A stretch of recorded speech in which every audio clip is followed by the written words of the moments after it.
um, was not jumping. I didn't have any intention of having a jump pack. That came after I built a bunch of the a bunch of the world. But no, I wanted you to go there and fight the grunts, because mainly because the grunts, you're calibrated. Your whole game experience has been calibrated to fighting grunts, right? And so if you go to Zen and then you see the aliens wiping out grunts, then you're gonna realize that the aliens in their own planet are much stronger than the grunts that you've been struggling with, and that would give you a sense of fear, and that dynamic I think would be very valuable, right? Like I had all plans for this too, and it was all I wrote up a bunch of stuff. I built a shitload of prototypes, and with the end boss, I built a bunch of rings. So that Nyalanth, the way the Nyalanth looks now, that used to be a really large, scaled up. What do we call them? I forget the name of them. The flying guys with the big heads, controllers. So I just scaled one of them up and built a whole level around it. And the idea was that the grunts were fighting alongside of you. You're actually aligning with the grunts to fight the large alien controller, the boss, which we didn't have a model for yet.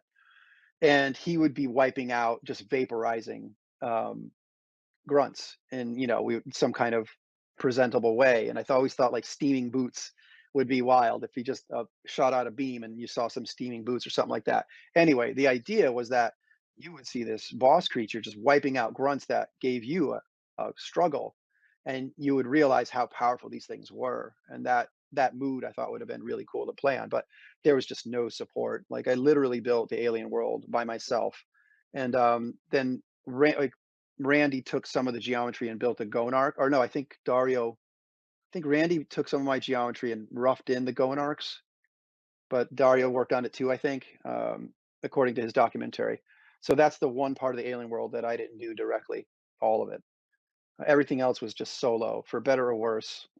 It would have been better with support, yeah, but um, yeah, well, it would have just been, you would have ended it, the game would have ended the same way. It's just that there would have been much more dynamic in the alien world. It would have had support, it would have had other people, bring in ideas and refinements into it, because a lot of the levels you see in Half-Life were worked on by multiple people. They were refined over time. A lot of the levels like surface tension and the whole intro, pre and post disaster, a lot of that stuff I built long before the rest of the team started building that stuff. I built the cliff sides long before anybody tried to tune it, and it didn't even take much tuning. It was pretty much done. But but still, it makes a big difference to have people pass over it. And the alien world had none of that. There wasn't enough play testing on it. Nobody really had it. There was no code support. I asked, I couldn't get any help. Everybody was going nuts on other things. Yeah. Oh yeah. Gabe was totally in tune. Gabe was like, yeah, obviously, he was on it. Like, there's a funny story that no one has heard this as far as I know. But I remember having a team meeting. We were having a team meeting early on at the office, and everyone was like, "What do you think it should?" Maybe this is what Gabe was referring to, because I remember he and I clicked this day. But we're all sitting in a big room. Gabe wasn't there yet, and um, one of the guys was saying they were trying to figure out the look of the game. Everyone, this is the whole, pretty much the whole company. And oh, we already know it's gonna. This is what they said, literally. We already know it's gonna be fun, but we need to figure out what it's gonna look like. And I was like, wait a minute. I spoke up immediately. I was like, no, no, no. We should figure out why it's gonna be fun, and then worry about the look later. And then there was a bunch of groans from a lot of people. There was a bunch of groaning and everything. And then within minutes, Gabe walks in, and they say the same thing to Gabe, and Gabe echoed exactly what I said. And I was like, it felt good in a way, but it also felt a little crummy, because now I felt like everyone was like kind of, bummed about or what I said, or not behind what I said. And now that Gabe said it, they have to be. But he was absolutely right. You have to figure out why the game should be fun first. Absolutely. Um, yeah, it's got to have a. I think your levels and your play should have a purpose, but don't get overly hung up on it. Like some of my favorite levels are just wacky. You guys remember Serious Sam? I don't know the first thing about the story of Serious Sam, but I love playing that game. It was a lot of fun. or Redneck Rampage or any of those games are silly, but they're for me, they're brilliant. Let's see. Uh, Black Starry Ski. Yeah, that sounds like it. Yeah. The the it sounds like the initial boss. I don't know where the hell that came from. And then so seeing screenshots like that just blows me away. Makes me remember a lot. And then Dario in his documentary stuff, he's posting pictures I'd never seen. Like there's a picture of me with long hair playing deathmatch, and I'm like, who took this picture?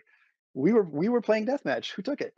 And but he's got him, and it's trippy because I remember like, oh, I remember the plastic cup that I had for 2 years sitting on my desk, and I remember all the nonsense and all the stuff I used to have, and the clothes I was wearing, my computer with the stickers on it. Um, that's crazy. Oh, one of the reasons I have a memory of it because I kept journals. I think Dario did the same thing, but I didn't know this until the anniversary dinner when after we all recorded our segments, the whole team got together, almost the whole team got together at a nice restaurant for a dinner, and Dario and I started talking, and he said he kept a journal, and I didn't know that. I told him I did too, and about everything. This is my first time on a plane, so I documented everything. And so, yeah, I have a lot of notes about conversations and uh, things that happened. Dario actually has them too. Like he's got some emails and um, yeah. Let's see. Hang on, I'm going to read some of these questions here. Yeah, so that's probably why my memory I've got some details in there. But talking to other people, seeing some of those images from Dario, it's like really has a way of jogging a lot of that because I'm kind of a lot like I guess what Gabe said is you don't really look back.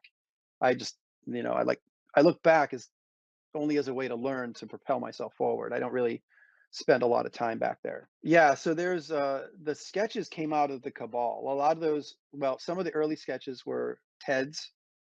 And it's going to be hard for me to explain which ones were which, but um, a lot of the just black and white lined work was actually a lot of Kelly's drawings. And like I said, I didn't know he could draw that well, but that guy's crazy, crazy talented.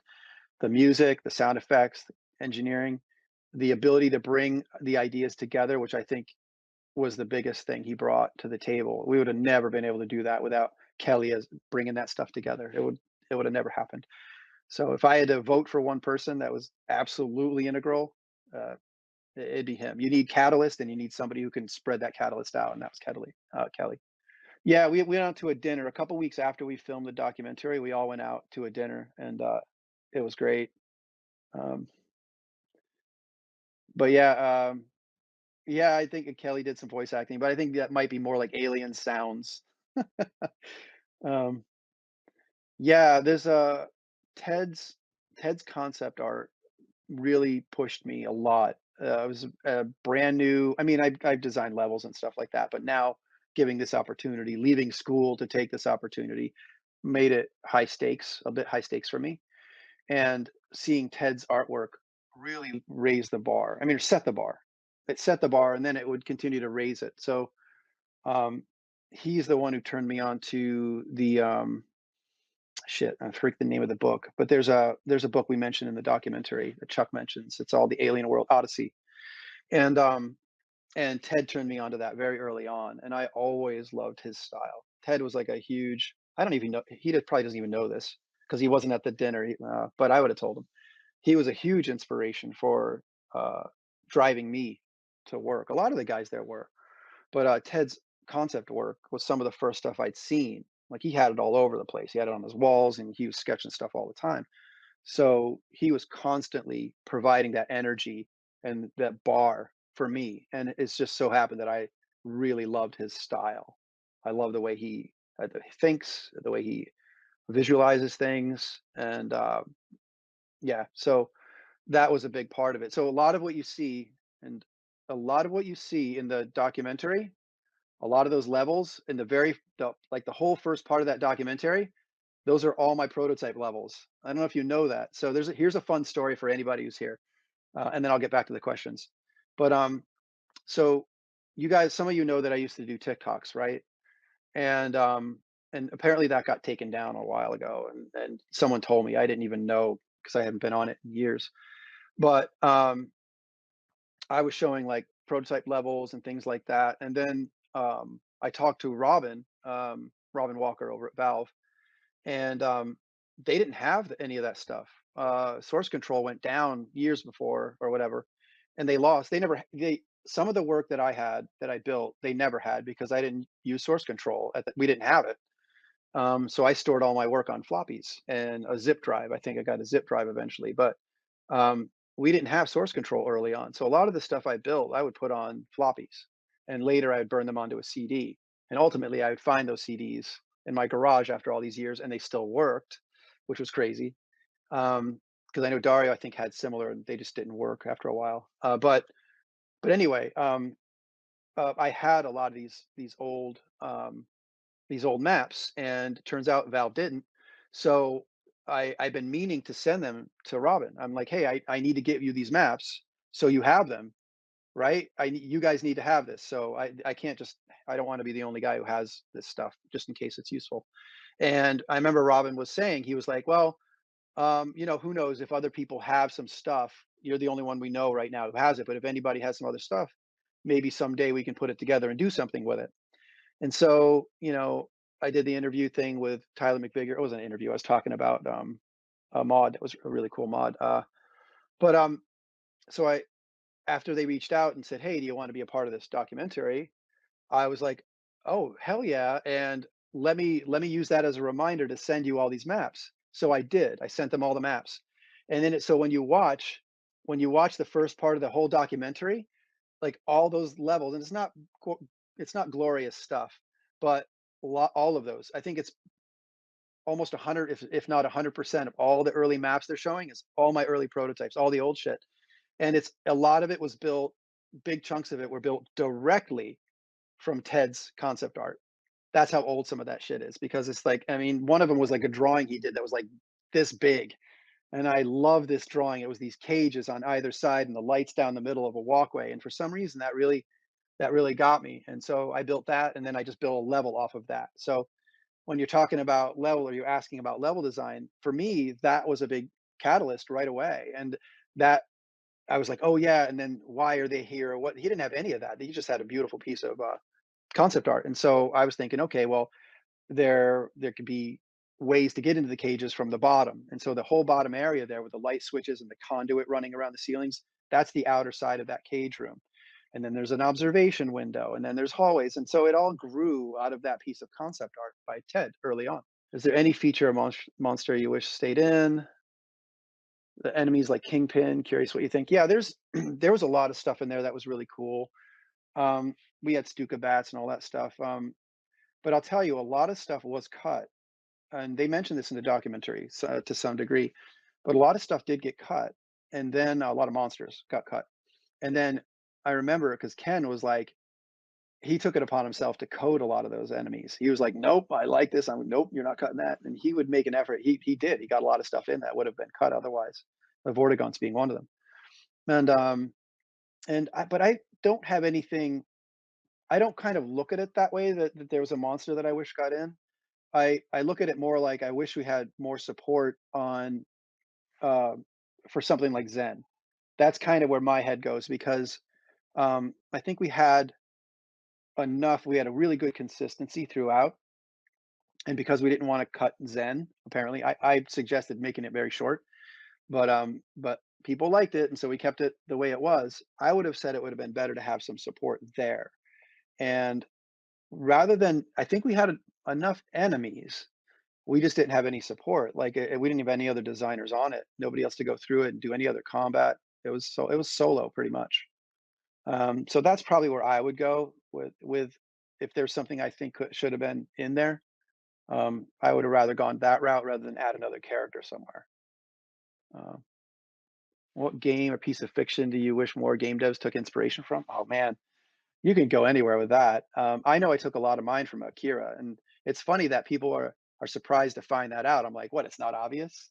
So much of the level design I did is based on Akira. At least, if I didn't build it directly, it was heavily inspired by. And I wanted all the effects too. Like, there's so much I wanted to do in Half-Life, and then I built in prototypes where the energy starts coming up from the ground, and then the pieces of the ground start breaking and floating up and then spinning around, when Tetsuo goes all, off the rails. That's the kind of shit, I like to see. I love that in games and design. Um, a lot of Japanese, anime type stuff is just top notch for me. Oh, the tentacle animation, yeah. Well, that's how it started. Everything started rough, and you gotta remember back then, we nobody had seen it, including us, hadn't seen anything like that before. So the tentacle being off by a little bit, we were like, "Oh, yeah, but we get the idea. You know, let's roll with it." Yeah, Ted and Chuck are well, they're 2 very different styles. Ted and Chuck's work have changed your artwork style. Yeah, they're so different, and in so many ways they work well together, but they didn't always work out, right? Like, and that's true for everything. But it took some work to figure out how to get those to work together. I had a similar case with that when I worked on Dungeon Siege. We had an art team doing the world that was all using photo reference, and then we had an art director who was doing all the characters as hand drawn, and they did not fit together. That was a huge clash. So a big part of my job there was figuring out how to reconcile that and bring those two things together, and that was a trick, but it worked. We figured it out, and it was great. But it's it's great to I love it when things are incongruous or not aligned. Sometimes that means that there's room to create something new. Whereas if some things click too easily, that's great too sometimes. But if something is just fits perfectly, um, I find that oftentimes the it might not be as unique, you know? You might want a little more resistance. It's sort of like some people play their guitar with extra high action because they like to have a little fight. It sounds weird, but it's true. Some of my favorite players do this, and they don't need the buttery smooth playing. They want a little bit of resistance, so they have to think a little more about it, and it changes things, right? It improves your tone too, but anyway. Yeah, Half-Life for me was a I'm a huge Kurt Vonnegut's still my favorite author, and, although Patrick Rothfuss is close, he's probably yeah, he's I like Rothfuss as well. But anyway, um, Kurt Vonnegut is very dark humor for me, and I love it. So that was a big influence on why you see scientists crashing on elevators in Half-Life. And like one of the first things I did, like you see it in the documentary, like they were never meant to be part of the game, like the play. And we all played GoldenEye, and when I played GoldenEye and those scientists were able to run away and then disappear around a corner, I was like, "Nuh no, no, no, that's not happening." And, and so I really wanted to, uh, play with them and kind of abuse them in a way and see how far we wanted to push it. And so I had all kinds of fun messing with the scientists. And, initially that wasn't well received. I think I mentioned this in the documentary, but they didn't put it in. But, a lot of that dark humor was not well received at all because, like you see in the documentary, Ken was like he was like, "Oh, yeah, everybody started messing with the scientists and putting them in their levels and doing different things." He says, "No, not everybody. No, nobody else was doing that." But you could see when he goes, "Ugh," that's the reaction he had because it was they weren't meant for that. And, and that's okay. Part of pushing the boundaries is to make things that don't exist or that weren't meant for this, and then rising to the occasion. Like, so when enough people started seeing this ridiculousness, this dark humor, this kind of violence toward the NPCs, it started to take. And I mentioned this in the documentary as well, but it didn't get in. They only put part of this in, and this was the level design review after a year.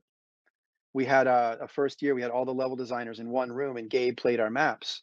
And he turned around going, "We're gonna fail, we're gonna fail, we're gonna fail," after the first day because there was nothing grabbing him there. There was nothing that stood out. And then the second day, um, they played a lot of the stuff that had those interactions that I'm talking about, all the hacky stuff, the scientists reacting to breaking glass and guys running around and things jumping out. That's the work I did. It was all heavily scripted, all fake. It was all fake prototype, but it gave you the impression that it was real. And that's when the tables swung into like, hey, we can make something better. We can do a game that has way more interaction that nobody's ever seen before. That's where the lights went on. And that's why we didn't ship. because we saw what we could the potential future could be. And that's the kind of stuff I love to do. That's the stuff I continue to do throughout my whole career. That's all I do, and I love it. So let's see. The best thing I found being a team player, and I learned a lot since Valve, because at Valve I was not a great team player. At Valve I was like I was an isolated ball of energy, and I worked ridiculous hours. I got out of shape. My hair got really long, and I usually work out. I usually stay in shape, but not when I was doing that. I was doing 18+ hour days long before anybody else was doing 18-hour days. Like, me and Duncan would stay there longer than anyone. We lived there because we were learning. We were teaching ourselves how to do this because, the stakes were high. I left school, he moved from Texas, and, and, we wanted to push ourselves as hard as we could. So we lived in front of our computers, and we worked, until I would go home when the computer fans started talking to me. Because when you've been up so long and strung out on coffee and everything, that the whisper from the fans sound like voices, like clearly they sound like voices, and you're just like, I need to go home. And then you just go back to your apartment, crash, and then you come right back the next day. So that was our life. And I wouldn't change it. It's totally unhealthy to do now, but then there was it wasn't even a thought to do anything else. That's just the way it was. And it was great. Um, but yeah, so that's, I think, where a lot of that deep thinking came from. And you're inspired. We're all creative people. You're synthesizing ideas from different parts that normally wouldn't come together. Like the whole I don't think we mentioned this in the documentary, but the whole going in and destroying something and coming out, that comes from a mod I played in Quake. That was never mandated by any design authority at Valve. That was never part of any big design or design direction by Mark or anybody else. That was built. I built that because I played a Quake mod that did that, and I played a lot of Quake mods back then, because I was learning. And there was, I can't remember the name of it, but there was one of the ones I liked was Zerstorer mod, but there was another one where you actually go in, cause a bunch of nonsense, and then you have to escape. And everything, the levels you've seen are all the same layouts, but with modifications. So all of that stuff, pre and post disaster, I built very early on. In the documentary, I think David mentions that I built the beginning and John built everything afterwards, but that's just absolutely not true. I built all of this stuff afterward, long before the cabal existed. And it stuck. A lot of it stuck. Now that said, people we shared a lot of work. A lot of people would go back through and maybe either retexture something or add, like John added the nice cool lasers that cut the guy in half, which was brilliant. And then the microwave thing exploding in the microwave, and the soda machines, and they tuned things up like that. But the whole concept of going in, causing a catastrophe, and coming out was old. That was like that just came from prototyping. Why I left? Well, initially I didn't plan on staying in games, and I think Dario had a similar thing. He was like, "Well, I'll go back and do whatever afterward." And for me, I was going to go back. I'm a biochem major, so I wanted to go do R&D. And um, doing Half-Life was for me exhausting. It was incredibly exhausting, psychologically, physically, and because that's what you do in your 20s, right? You just throw yourself at it as hard as you can, see what happens. And so I got done with that, and I was happy with the result, yeah, but I can't say I was thrilled by where we were, what we were doing, and how it felt. Um, so for me, I didn't know it at the time. I'd heard about burnout. People talked about burnout, but I was burnt out, and I just didn't know it. And it would take me a few years before I realized what that really meant. And so basically, I'm sitting there and I just wanted to keep going.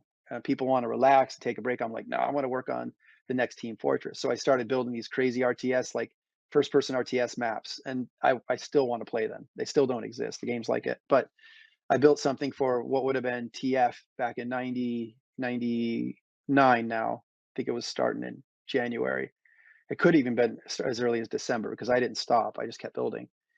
In a way, I was stuck. I was stuck in that mode. I just wanted to keep going and going. And so I built some TF maps where you had resources and you're fighting over each other's bases and you have trains that to escort resources and whatever stuff like that. And and then I was like, I just came to a point where it's like I don't know if I want to do this.